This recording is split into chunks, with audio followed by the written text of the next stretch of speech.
few weeks ago when the president went ahead and signed a bunch of bills that had to do with like EV and stuff like this and getting rid of the tax credit, it started to reorient the industry, and manufacturers started to look at different ways to start to manufacture their products to make them better. Funny thing about this is that they all just changed again. Yeah, you see, nobody's giving up on EV. It's not going down without a fight. And this fight is, well, pretty darn cool. So it's time for the EV to pretty much die. And then this thing, the extended range EV, to come on up. This is what we have all been waiting for, and I'm going to break it down to you bit by bit here, so you're going to know exactly what this thing is. Whether you're looking at buying one, whether you're looking at selling one, you're going to be prepped to know what the heck is going on in this world. Because get this, imagine you're driving through the desert, right?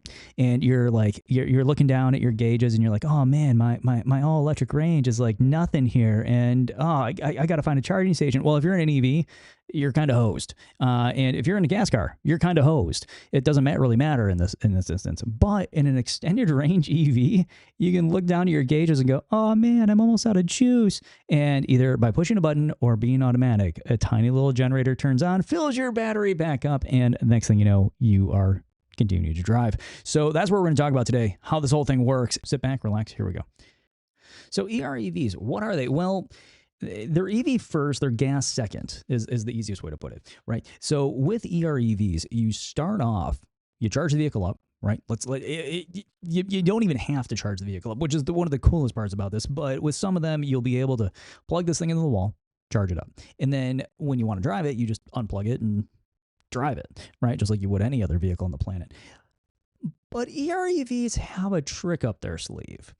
You see, with these, General Motors way back in the day made one. It was called the Volt. So I guess it wasn't way back in the day. BMW made one. It's called the i3. The i8 did this as well. And there were a few others on the market that did it as well. The point is that when Chevrolet launched the Chevrolet Volt, people would go ahead and call this thing out all the time and go, it only has 40 miles of range. Well, here's the thing. That's all it ever needed. It had a tiny little gas tank inside of it. You fill it up to fill up the gas tank, and it would fill up that battery multiple times over.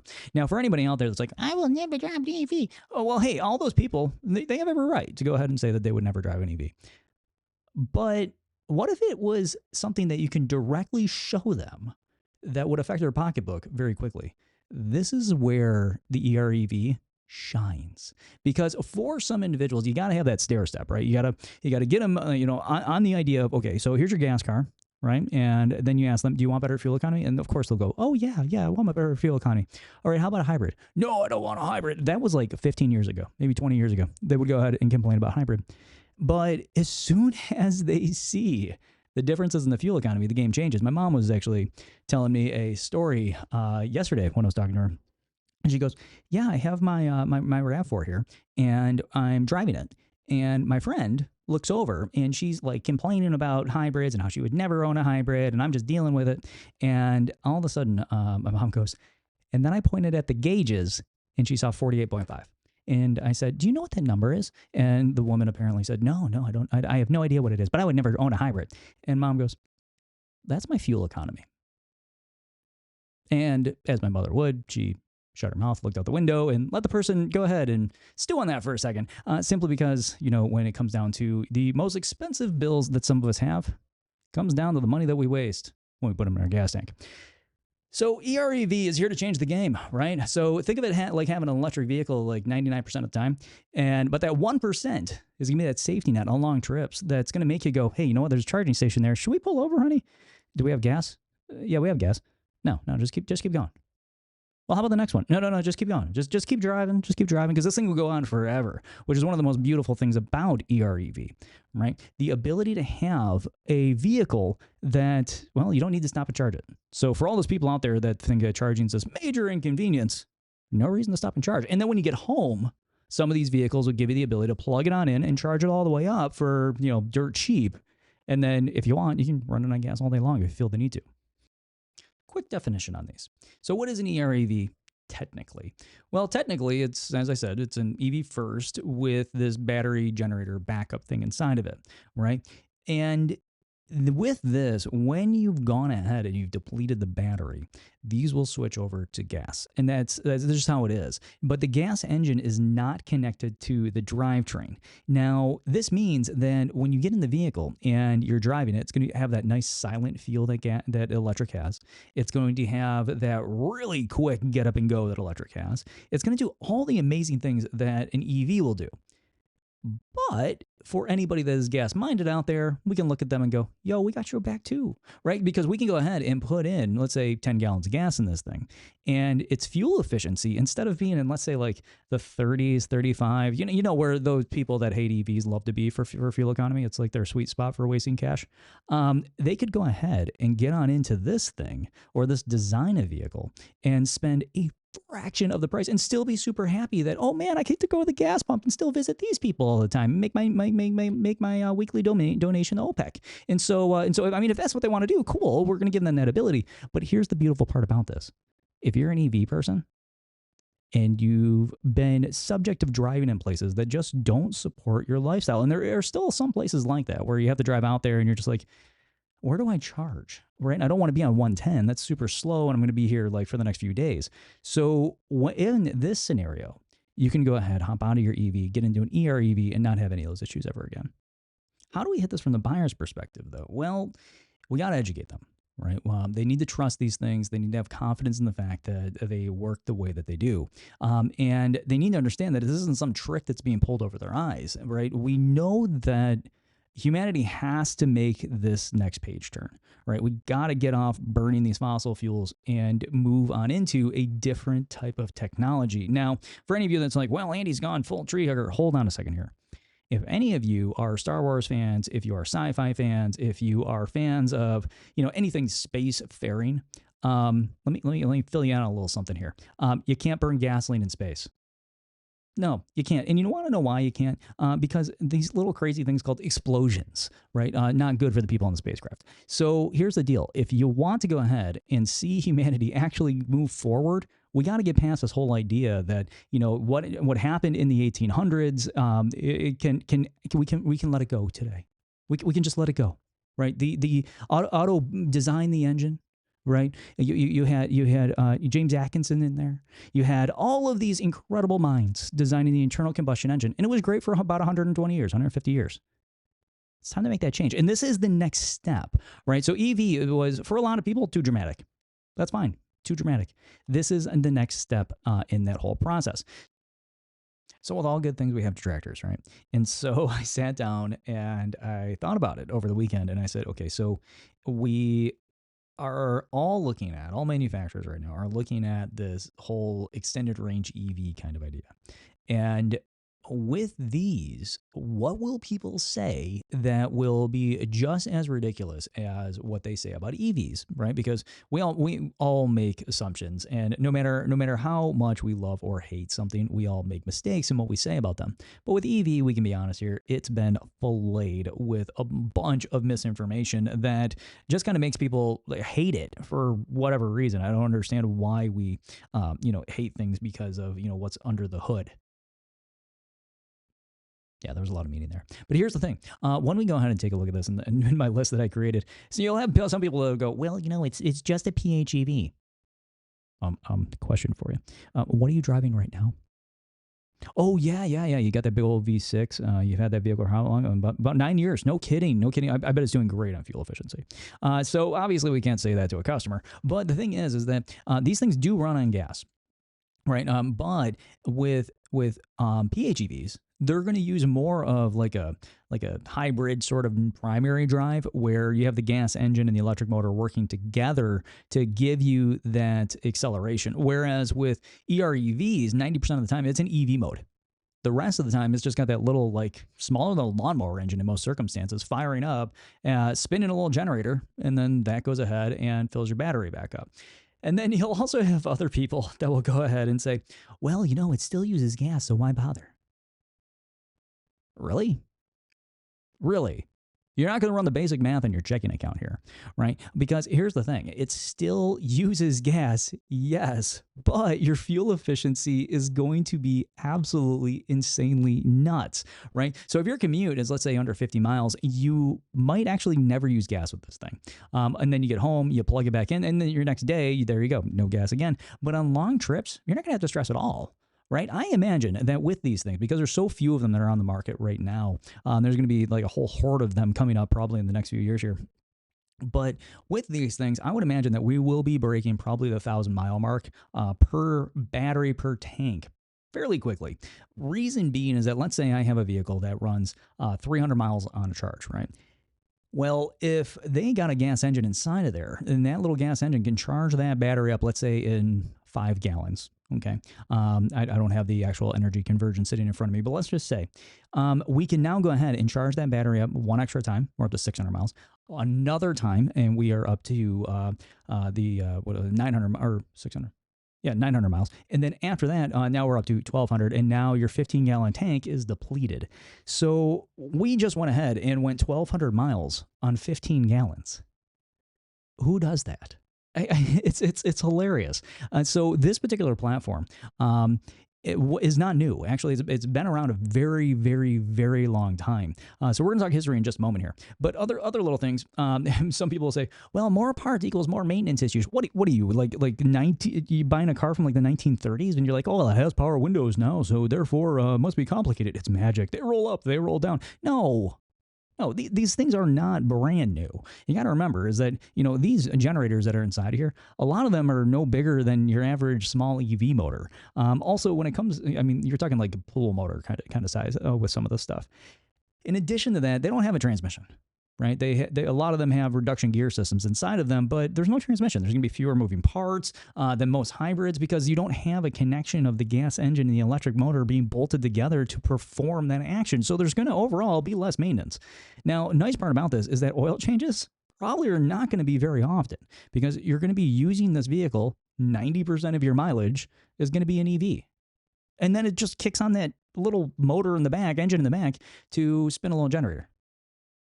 So from a CX angle, there will always be the people that will try to go ahead and come on in and go, well, the good things are absolutely terrible.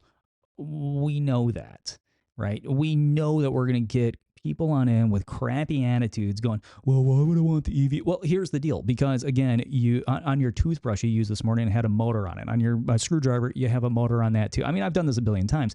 Thing is that when you put one in a car, oh my God, everybody freaks out. You got nothing to freak out about. Right? So with these, you're going to find that these tiny little motors or engines that are going to go inside here, they're going to be sub 1 liter, super, super small. I wouldn't even doubt it if the two-stroke engine in some variation or design was to come on back. Hopefully not as a two-stroke, but I'm talking just that simple will be back. Heck, the design from a few weeks ago that I saw Porsche come out with that was a 6-stroke engine would actually work perfectly in here. Wonder if they're going to do something with that. But we need to be able to anticipate these things from the customer and be able to go ahead and say, hey, listen, it's not that bad. It's okay. How about you just simply go ahead and drive one? Similar to the story that I told about my mom just a minute ago, right? Her friend got in the car hating hybrids and then realized, oh my gosh, I'm actually in a hybrid. It feels like a normal car. Holy smokes, no way. And whoa, you're getting almost 50 miles to the gallon? How are you doing this? It's a hybrid. It's just mind-blowing, the roadblocks that people will put in their own way to make sure that they can't be successful in their own lives. So as far as this goes, try to make it a stress-free buying experience. Just have your ducks in a row. So when you show the customer something, they can go ahead and go, oh my gosh, this is actually pretty darn awesome. All right, so the very first hybrids were the first series hybrid rather, which was the very long predecessor to this, was first done in 1896.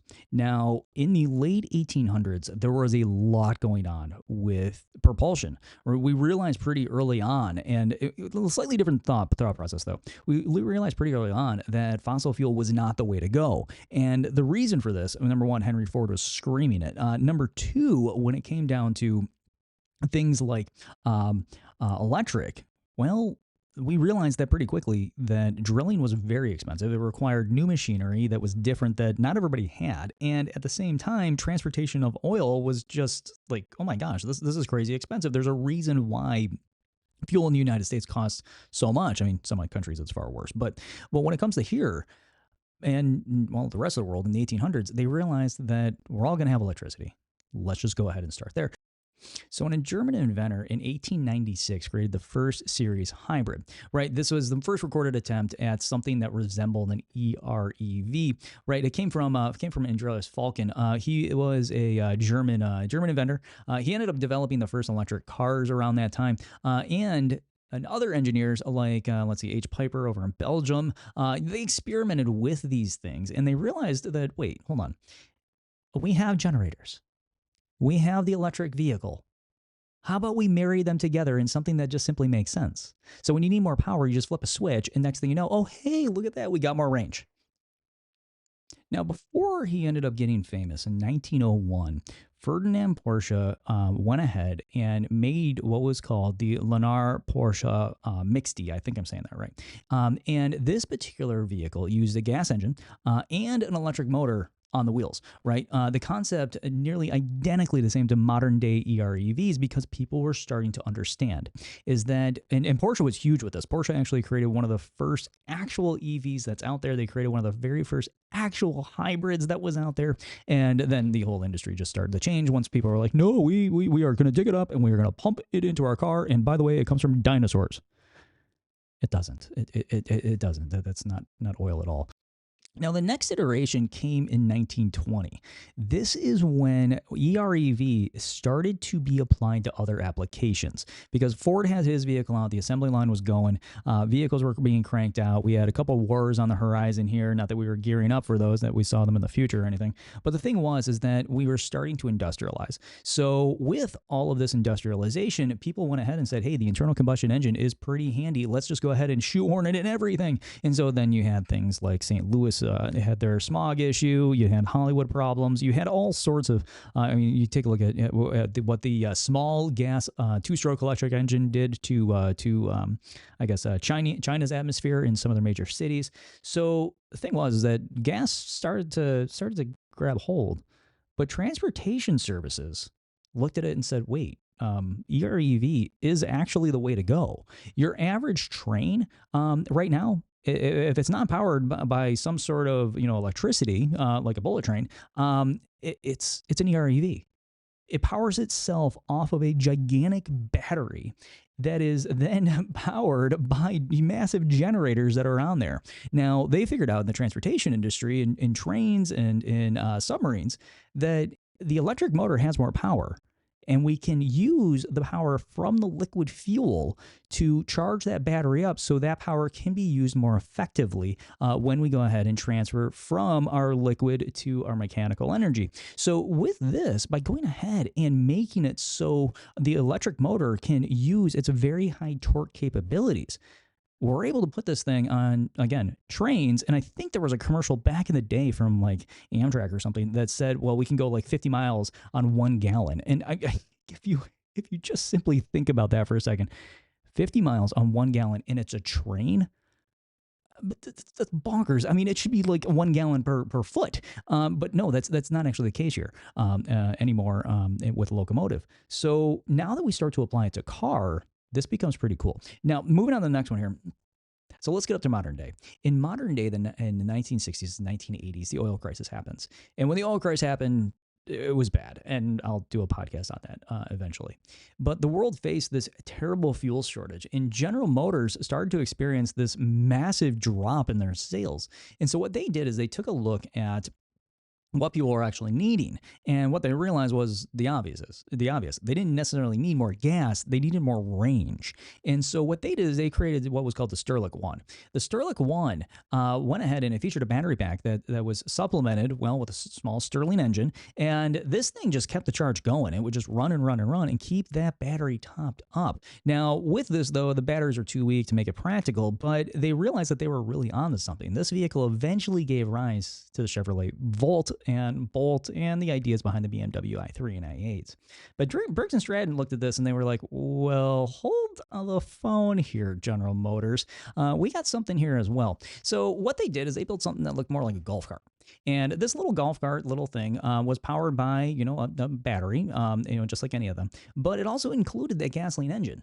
And they did this because they're like, well, what if somebody wants to go a long distance with their golf cart? And when this happened, you were able to go ahead and charge this thing up and just keep driving and driving and driving and driving and driving. It was great. So with this, people started to finally realize, at least with golf cart type items, that I can go pretty darn far with these. So when we get to modern day, today, right, starting, I'm going to go 1997 and later, is that, you had Prius come on the scene, right? Toyota Prius was not an EREV, it was a hybrid, but it paved the way for a lot of these vehicles to come on in that you saw come down from, from General Motors, and you saw come from, the Kia Hyundai, and then you saw come from pretty much everybody. We do own that to Prius. Now, in some one way or another. Now, since this did start to open it up a little bit, companies like Toyota in 2000 looked really closely at what Toyota was doing and said, okay, so Toyota is making a vehicle that is kind of an EREV, but they connected the electric motor and the engine nearly together and to make it go ahead and perform actions that are hybrid. This doesn't make any sense. And it really doesn't, because when you take a look at the hybrid design compared to an EREV, you still have a gas engine and it's working all the time, right? You're primarily running on gas with this electric motor that kicks in to reduce parasitic losses, right? The amount of weight that the engine needs to go ahead and move. So GM once again toyed with this idea a little bit. They came up with this range extension system and they started really diving into it. They didn't get around to mass producing this thing because they had issues with Saturn at the time. And I mean, the early 2000s were not a great time for General Motors. They were going through a complete rebuilding, so they kind of shelved it. Well, here comes Fisker. Now, Fisker is a company that when they were around and they just went out of business, I love these guys. Their Fisker Karma, what a beautiful machine. I mean, you want to talk about a car that just embodied beautiful design, beautiful resources, and also embodied environmentalism. And when it comes to this, we all care about the environment in one way or another. Fisker, though, took it a whole nother step. Most of their car was made out of recycled materials. And then on top of that, they went ahead and did things like use like real woods and leaves and stuff like that. Yes, I said leaves. And inlaid them in the dash. These cars were stunning. Thing is, though, is that the car failed. And the reason that the car failed is because it was crazy expensive. Nobody understood it, and eventually was plagued with issues as far as just going ahead and getting it fixed. The bad press eventually came down on them, financial struggles, and the Fisker Karma was killed. And you can still see them today. If you do see one in like a parking lot or something like that, they make you stop. They make you look. They're absolutely gorgeous cars. But if they do have problems, you're kind of SOL.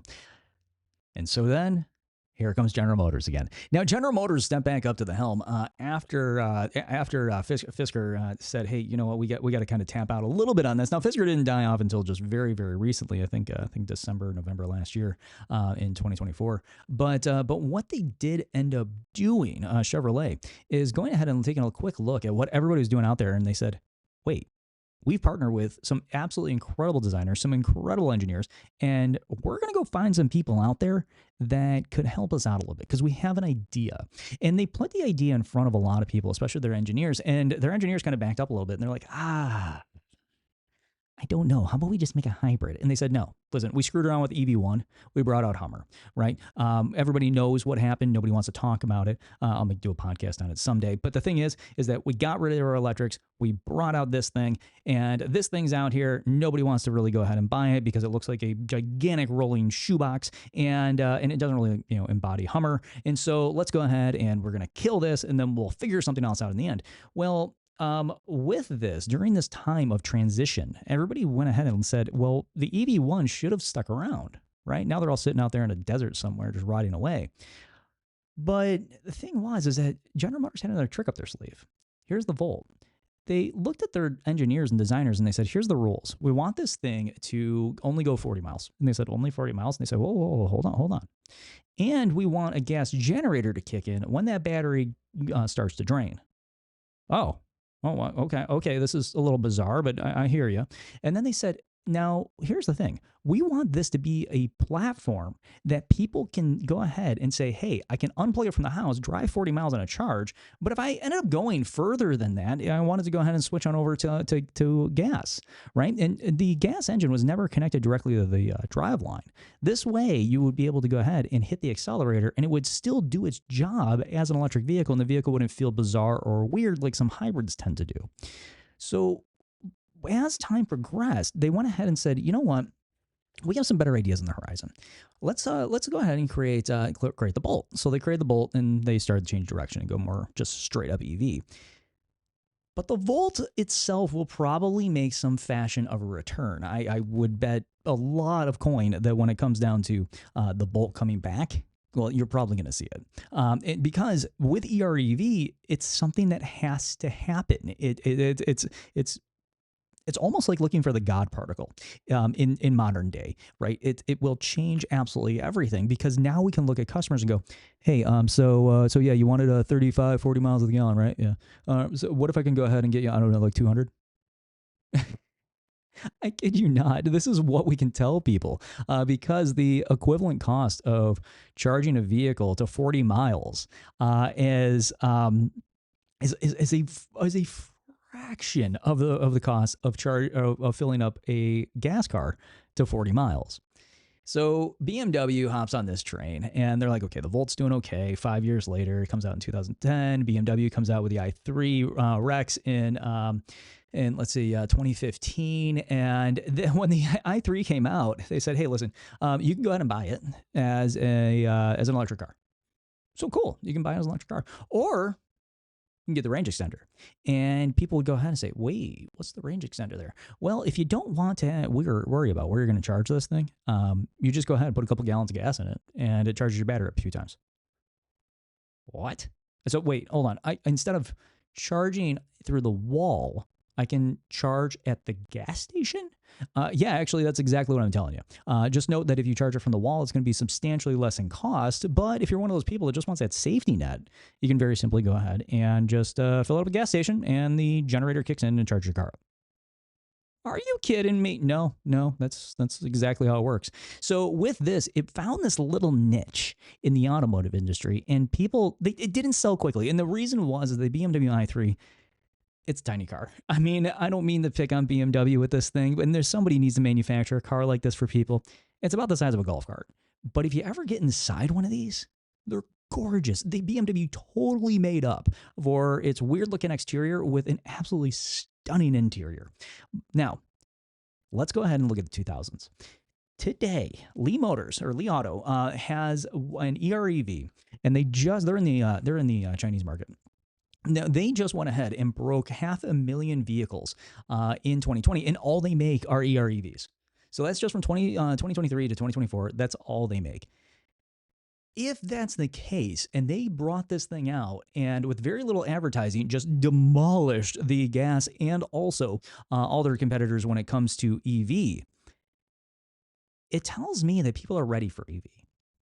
But they want that false security of knowing that, well, if I'm driving, I'm not going to have an issue charging. That's not a problem with EV people. You can find a charger. That's not an issue at all. But the only people that really know that are confident in it, are people that have been brave enough to buy EVs. This is where the EREV shines. It takes that whole idea of, well, you got to go ahead and charge it all the time away. Actually, when you take a look and compare it to PHEVs, people that have PHEVs, 60% of them never plug their vehicle in. They spend all that money to get a PHEV, and they never plug the darn vehicle in to save themselves money. EREVs can be used in some cases in this very similar manner. You get in, you drive it, and once the thing starts to deplete charge, it charges itself back up. So if that's the way that you want to drive your vehicle and get, absolutely insane fuel efficiency and only use gas, cool. But Li Auto figured it out, right? I mean, their success proves that many customers, want these particular benefits of electric driving without having these just massive headaches of where do I pull over? Where do I do this? Because some people, when things are new, they just get confused. And so this is a way of just kind of helping them out. Also, with these, again, they're generators. So they have these other options that come along with them. First off, they don't need to always be fueled off gasoline, right? It's very realistic that hydrogen can actually be built into this idea in it because it's not very much hydrogen. It's not like you're driving around with like this massive like cell on the top of your bus or anything, which we currently see. But also, EREVs give you the ability potentially to lace into infrastructure, meaning that let's say your buddy runs out of juice on the side of the road, he's got his electric vehicle. You can just pull your vehicle on over and hook your generator into it potentially. Now, when it comes to these, vehicle to X is actually a reality, right? The ability to, let's say, go out and get like 10 gallons of gas in emergency, hurricanes coming, tornado, whatever it might be. And not that you could predict a tornado quite that quickly, but if you're in an emergency situation, fill your vehicle up, attach everything to your vehicle, and it powers major parts of your house. This car has a lot of potential. So as we go ahead and we move into this next generation of vehicle, there's a couple things that we need to understand. We got to be open-minded, right? Because concepts like this have the ability to offer the best of both worlds and absolutely change the world that your customer lives in when it comes to driving their car. In addition to that, the idea of range anxiety, it's gone. You don't even need to think about it anymore. It's just gone. It's in the ether. You don't ever need to go ahead and bring that conversation back up. Actually, you could look at customers and go, hey, when it comes to your gas car, are you concerned that, have you ever been concerned that when you're driving places that you'd have like enough gas, get there all the way through the desert or, get to your destination like the middle of Dakota, something like that? Yeah, occasionally, very rarely, but occasionally. Okay, you're not going to have that issue here. Reason is you can go much further now, right? If you forgot to fill up this week, don't worry about it. Next week, maybe the week after that. But, worst comes to worst, just plug your vehicle in. You can charge it up like 50 miles or so. But in that electric mode, you got that ability as well, right? So if you do run out of gas, peter over the side of the road, plug it in, and next thing you know, you can be up and running again. Or another really big benefit is going to be what we call customer lifestyle match, where if your customer's just doing short commutes that day, just plug the vehicle in. And if that's every day of your life, you can simply go ahead, unplug, and drive it your 30, 40 miles. There's not a charge. But on the long trips, you got that gas reserve. Now, this actually does become a double-edged sword because on the positive side, it's really nice. Those long trips, no range anxiety, those ability to plug it in for short trips always makes it awesome. But the problem is the same thing that Chevy Volt people had is that General Motors, from what I remember, sent out a bulletin to all of their customers going, hey, you actually got to drive your cars. Like you got to use up that fuel. We are replacing too many parts simply because people, this vehicle is so effective that people are driving this thing and they're not actually using any gasoline. So people would hit the interstate, let's say after like 5 or 6 years of driving this or having this, and they still have their old gas in the back. Like when they bought the car, they hit the interstate and the thing locks up, and next thing you know, you're pulled over on the side of the road because you can't go anywhere because you just locked your engine up due to the sludged up fuel. But the deal is that that's how effective these things are, is that when people realize, wait, I can just plug in and drive it. Yeah, just like a PHEV. But you got to use the gas that's in the car, right? So that is critically important. And your selling is going to be made simple. It's going to be made super simple. The reason is that when it comes down to the customer's needs and the EREV is going to be in everything. We have the whole automotive industry has gone ahead and invested heavily over the past few years in EV. They're not backing down. And I will say it again and again and again. I don't care who's president. I don't care, who's in the Oval Office. I don't care who they hire to go ahead and regulate the automotive industry. The free market, to a degree, will still dictate its own behavior. So if that is in fact the case, and people still want these higher fuel efficiency numbers, the hell with CAFE standards for a minute. And if all of a sudden the president's like, well, it's going to be, 70 miles to the gallon, which I know obviously our current president is not saying that, but if he did, well, that number is actually outpaced by consumer demand usually. So if you put a number of, let's say, 50 miles to the gallon on the window sticker, all of a sudden people are going to go, oh, what's that? Well, what if it was 70? What if it was 80? What if it was 120? Now you have customers that will go ahead and go, well, what do you mean it does that? Well, you see, it's electric, but it also goes ahead and has a gas backup, so you don't have to worry about all of these other things. Wait, what? Yeah. Well, I swore I would never drive an EV, but, this makes a lot of sense to me. Yeah, it really does. It makes a lot of sense to a lot of people. So EREVs are going to be something that is going to stick around for a very long time. But here's the thing with all of this is that EREVs are that perfect transitionary vehicle, though. For you'll have people that will drive miles and miles and miles, right? And I've said it, and I'll continue to say it, is that EVs are meant for people that drive long distances. And when you do the math, it just checks out. But an EREV will be meant for those people that are either driving long distances or they're people that are just scared. And that's okay, right? This next transition, this next stair step, right, enables somebody that was in a gas car to go to hybrid. Or if they don't like hybrid, they can go to a PHEV. Or let's say they're still looking at PHEV and they're going, no, the fuel economy just isn't good enough. This is where EREV comes in. Now you can go ahead and you can dedicate yourself to more, hey, you know what, I want that EV feel, right? But I don't want the cost. Right. So think about this stuff, because from a direction of customer service, you can offer up a ton of value now. You can offer up your customer the ability to understand that, hey, I am in it for you because I care enough to show you this stuff and tailor your needs to a vehicle that you absolutely love, so you can make a faster buying decision that motivates you to spend more money today. Right. So as far as that goes, please go ahead and click that subscribe button down. And I think it's like over here-ish, wherever it might be. Click that subscribe button. If you're on YouTube, click the little bell as well. And I'll be publishing a lot more content coming up. I have a couple of really cool interviews coming up at the end of March here, so I hope that hope you stick around for that. In addition to that, next week I am going to go with another tech podcast, and we're going to loop in some CX stuff in there. We'll kind of bring it all together. But I want to dive a little bit deeper down this rabbit hole of next generation technologies that empower our vehicles and how exactly we can make sure that our customers are going to be super happy in the end. All right, everybody. Thanks for nerding out with me. I will talk to y'all later.